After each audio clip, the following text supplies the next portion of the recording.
Hello friends, welcome to boss lifestyle. இன்றைக்கி நம்ம இளநீர் பால்கோவா எப்படி செய்கிறதுன்னு பார்க்கலாம். அதுக்கு நான் ஒரு இளநீர் எடுத்து அது உள்ளே இருக்க தண்ணியை ஒரு கிண்ணத்தில் எடுத்து வச்சுக்கிறேன். இப்போ இந்த இளநீரை கட் பண்ணி அதில் இருக்க வழுக்கையை சுரண்டி எடுத்துக்கலாம். இதில் ஓடு இல்லாமல் பார்த்துக்கோங்க.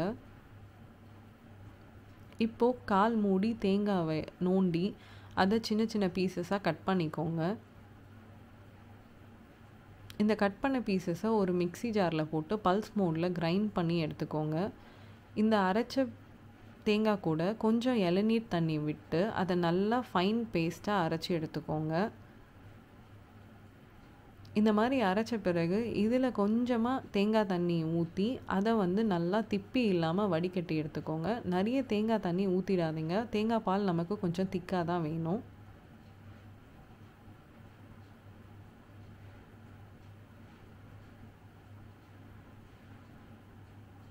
இந்த மாதிரி வடிகட்டி எடுத்த பிறகு உங்களுக்கு என்னென்ன நட்ஸ் வேணுமோ நீங்கள் அதை எடுத்துக்கலாம். நான் முந்திரி, பாதாம், பிஸ்தா, பூசணி விதை, சாரப்பருப்பு எடுத்திருக்கேன். இதை நான் சின்ன சின்ன பீசஸாக கட் பண்ணிக்கிறேன், முந்திரியையும் பாதாமையும்.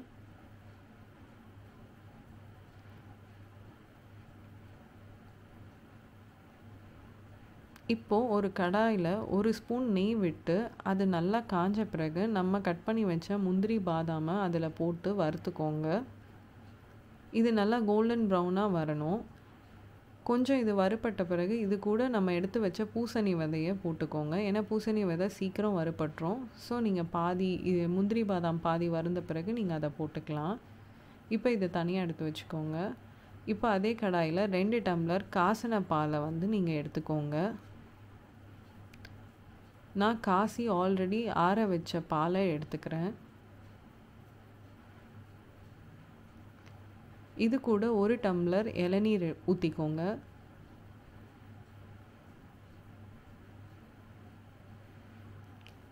இப்போ இது நல்லா கொதிக்கிற டைமில் நம்ம எடுத்து வச்ச வழுக்கையை சின்ன சின்ன பீசஸாக கட் பண்ணிக்கலாம். உங்களுக்கு வேணும்னா நீங்கள் பெரிய பெரிய பீசஸாகவே போட்டுக்கலாம். இப்போ பால் கொதிக்க ஆரம்பித்த பிறகு நீங்கள் கட் பண்ணி வச்ச வழுக்க பீசஸை அதில் போட்டுக்கலாம்.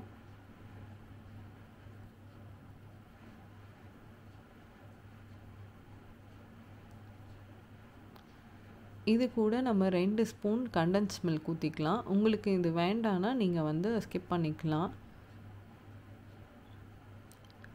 நான் இது கூட ஒரு 5 ஸ்பூன் சுகர் சேர்த்துக்கிறேன். உங்கள் ஸ்வீட்னஸ்க்கு ஏற்ற அளவுக்கு நீங்கள் சுகர் போட்டுக்கலாம். உங்களுக்கு ஸ்வீட் கம்மியாக வேணும்னா நீங்கள் சுகர் கம்மி பண்ணிக்கலாம்.